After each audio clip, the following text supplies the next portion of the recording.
In today's episode, a young couple has a saintly intercession from the other side.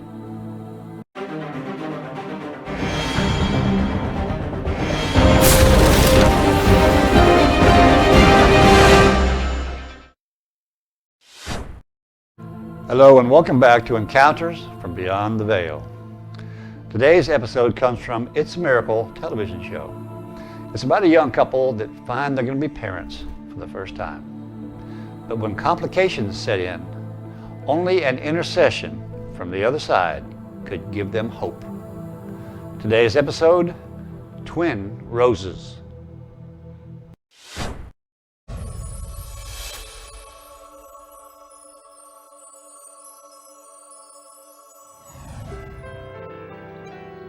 "30-year-old Christy Somerville had been trying to get pregnant for nearly a year when one morning in October she took yet another home pregnancy test. I remember looking at it and I screamed because I was so excited.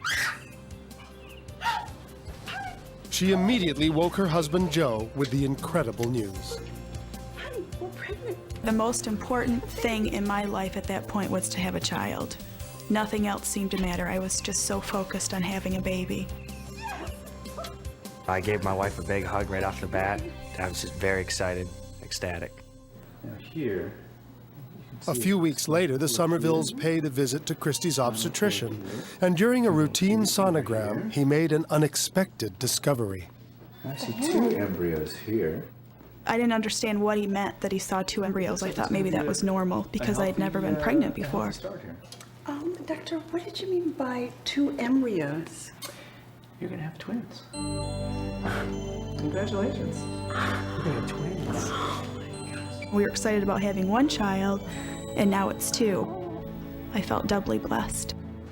But a few weeks later, another examination brought them disturbing news. Hey, honey, how was the checkup? The doctor says there's only one baby. An additional ultrasound revealed only one embryo. What do you mean? What happened to the twin? I don't know. Look at the sonogram.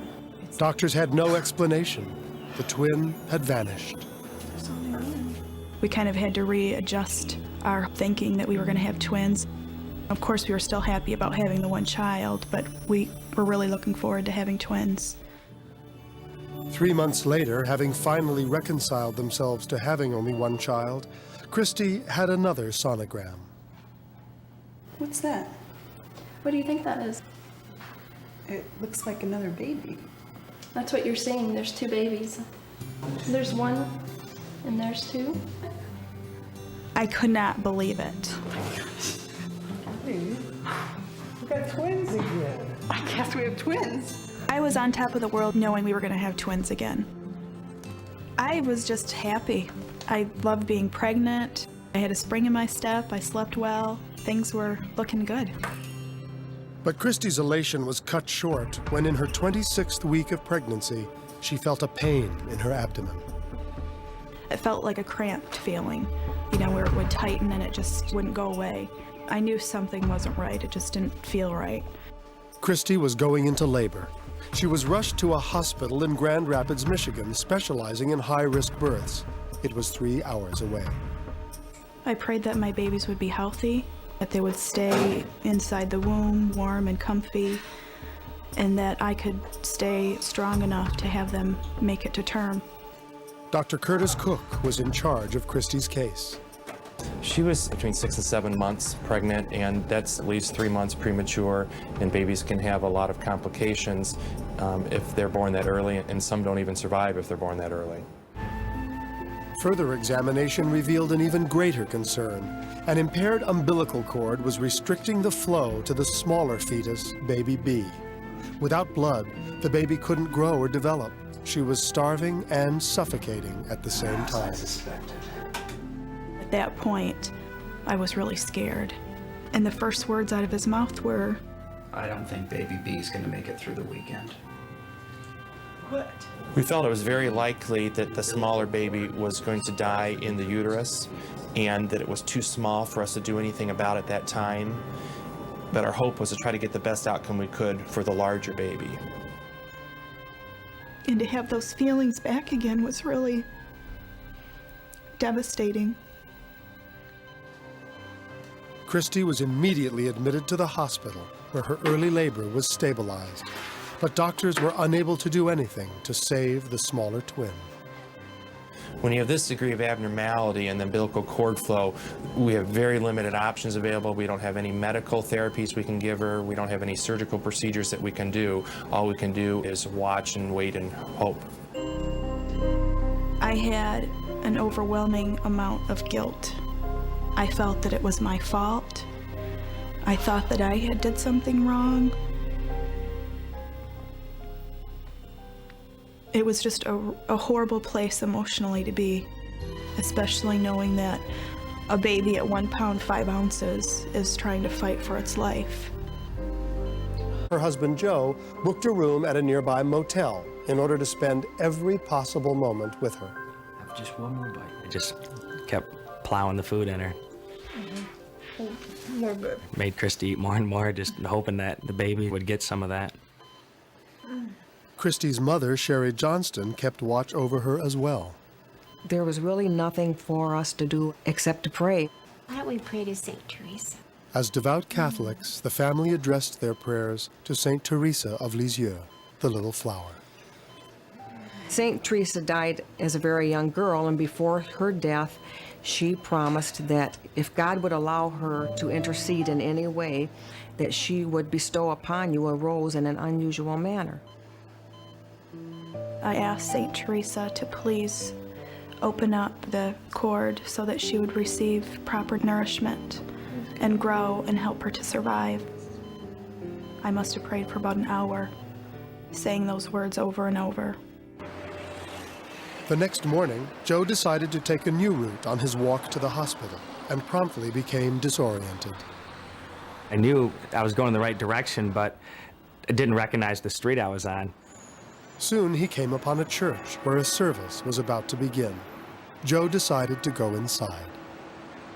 It was Palm Sunday, and I sat through Mass, and I spoke with someone and pointed me in the right direction towards the hospital. On his way out, he picked up a sheaf of palms. When he arrived at the hospital, Joe showed the palm leaves to Christy and left them where she could see them. The palm leaves represent new life, and I thought that would give Christy some hope. Later that afternoon, a local priest stopped by for a visit and noticed the palm leaves. Do you mind if I weave you something? No, not at all. He picked up the palms and he started to weave, and I was thinking he was going to weave what everybody else weaves with a palm, a cross, of course. What are you weaving, Father? I'm weaving a rose. As Christy and her mother watched, the priest's hands shaped the palm into something even more amazing, a double rose. 2 roses for you. Thank you, Father. You're welcome. Father, how many priests know how to weave roses like this? I believe I'm the only one. I think this is a sign. Was this the sign they'd been waiting for? St. Teresa's rose was supposed to be an unusual one, and what could be more unusual than a double rose woven from the leaves of a palm? If this was a rose from St. Teresa, what it meant to us is possibly she was going to intercede and perhaps there was a chance for the baby. Oh my gosh. Look, Christy. Joe. They've opened up. The next morning, everyone was amazed to find that the rosebuds had changed shape overnight. The rosebuds bloomed. I definitely felt that it was a sign, but there was still that little part in me that thought, this next ultrasound will be the true test. The promise of the blooming rosebuds was fulfilled later that day. What is it, Doctor? What do you see? It looks like the baby is grown. The baby's grown? This could be the best news we could have hoped for. I've never seen reversal in this type of a situation. Usually the babies die inside the uterus. She's going to get all the nutrients she needs. I was quite surprised to see the baby doing well like that. Of course, they're not going to say that it's a miracle, but at that point, I knew that St. Teresa had heard our prayers. 4 weeks later, Christy gave birth to twin girls, 2 pounds 10 ounce Maggie and 1 pound 10 ounce Bridget. Today, at almost 11 months, Bridget and Maggie are typical babies for their age, and Joe and Christy are extremely thankful. We couldn't ask for more. Both of them are very healthy. Bridget and Maggie both had to fight for their lives inside the womb. I think outside the womb, they're going to be fighters the whole life. I believe that it was a miracle that Bridget survived and that St. Teresa answered our prayers. Baby B is probably going to die. When you're in a situation where doctors are telling you your baby's gonna die, prayer is the one thing that keeps you going. When there's nothing else, I believe that prayers are answered, and I believe that Bridget's living proof of that. Well, what a miraculous and happy ending that was. If you enjoyed this story and want to see more, hit that subscribe button so you never miss an episode. Until next time, I'm Brad Polk for Encounters from Beyond the Veil.